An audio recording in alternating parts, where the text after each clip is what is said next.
नमस्कार, मैं हूं Amod Srivastava. Amazing thought, amazing message, amazing story की दिशा में एक कदम और आगे। आज दो छोटी छोटी चिंतन रूपी कहानियां।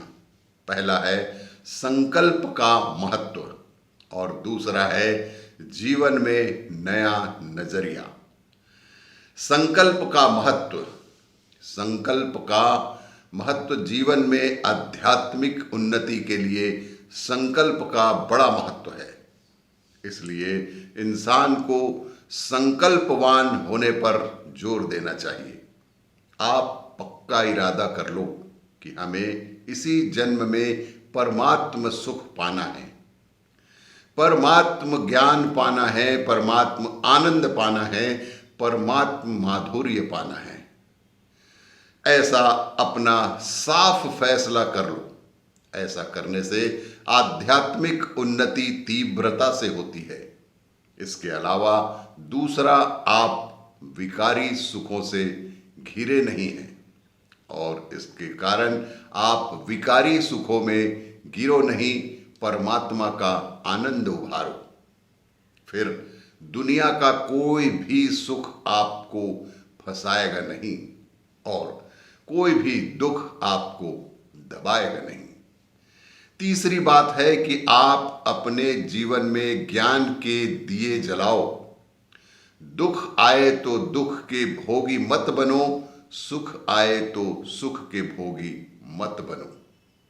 सुख और दुख दोनों को साधन मानकर उनका सदुपयोग करो। उनसे पार ले जाने वाली प्रज्ञा को विकसित करो। भगवान श्री कृष्ण कहते हैं, आत्मौपम्येन सर्वत्र समम परिस्थि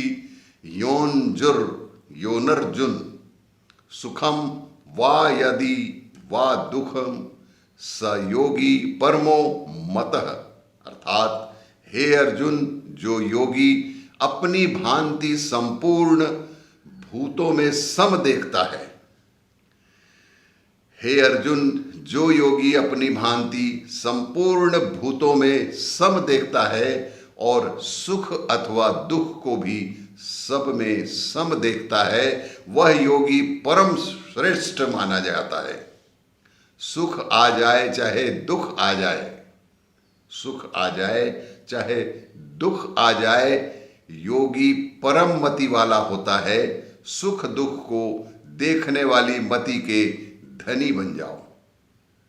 सुख दुख को देखने वाली मति के धनी बन जाओ, ज्ञान के प्रकाशक। चौथी बात, आप प्रसन्न रहो, दूसरों की प्रसन्नता में मदद करो। प्रसन्न रहने के लिए सुबह के शुद्ध हवाओं में खूब खूब खूब गहरी सांसें लो। दूसरी कहानी है जीवन में एक नया नजरिया। शास्त्र कहते हैं, ज्ञान के प्रकाश में जियो।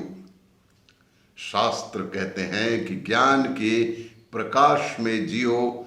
जैसे घर की साफ सफाई करते हो, ऐसे ही उद्देश्य की साफ सफाई भी करते रहना चाहिए। जैसे घर में नई चीज लाते हो, ऐसे ही अपने जीवन में नया नजरिया लाना। दिए जलाना तो ज्ञान प्रकाश में जीना। बाह्य ज्ञानतम तपः, ज्ञानमय तप में जियो। हजारों मंदिरों, मस्जिदों, चर्चों में इधर उधर जाओ, फिर भी हृदय मंदिर में ज्ञान के दिए जलाए बिना छुटकारा नहीं है, कल्याण नहीं है। पहले के जमाने में गांव में दीपावली के दिनों में नीम और अशोक वृक्ष के पत्तों के तोरण यानी बंधनवार बांधते थे, जिससे कि वहां से लोग गुजरे तो वर्ष भर प्रसन्न रहें, निरोग रहें। अशोक और नीम के पत्तों में रोग प्रतिकारात्मक शक्ति होती है। इस तोरण के नीचे से गुजर कर जाने से वर्ष भर रोग प्रतिरोधक शक्ति हमारे शरीर में बनी रहती है। वर्ष के प्रथम दिन आप भी अपने घरों में तोरण बांधें तो अच्छा ही होगा। आप स्वयं स्वस्थ रहो, सुखी रहो, सम्मानित रहो और जीवन की शाम को पहले जीवनदाता के आनंद को प्रकट करो। जीवनदाता के गुण को, स्वभाव को जानकर आप एकदम स्वस्थ हो जाओ, स्व में स्थित हो जाओ, स्व में स्थित हो जाओ। ओम शांति, ओम आनंद का मानसिक जप किया करो। फिर फूंक मारते हुए चिंता को, हाई बीपी को, लो बीपी को, आदि रोगों को, तनाव को बाहर छोड़ दो। फिर खूब गहरा श्वास लो और फिर जोर से फूंक मार दो। ऐसे 25 बार फूंक मार के रोग, भय, चिंता, बीमारियों को भगा ही दो। जप, ध्यान, प्रार्थना का महत्व अतुलनीय है। और भी इसी तरह की जानकारियों के लिए, और भी कहानियों के लिए, ज्ञान की बातों के लिए देखते रहिए मेरा वीडियो। लाइक करें, शेयर करें और सब्सक्राइब अवश्य करें। धन्यवाद।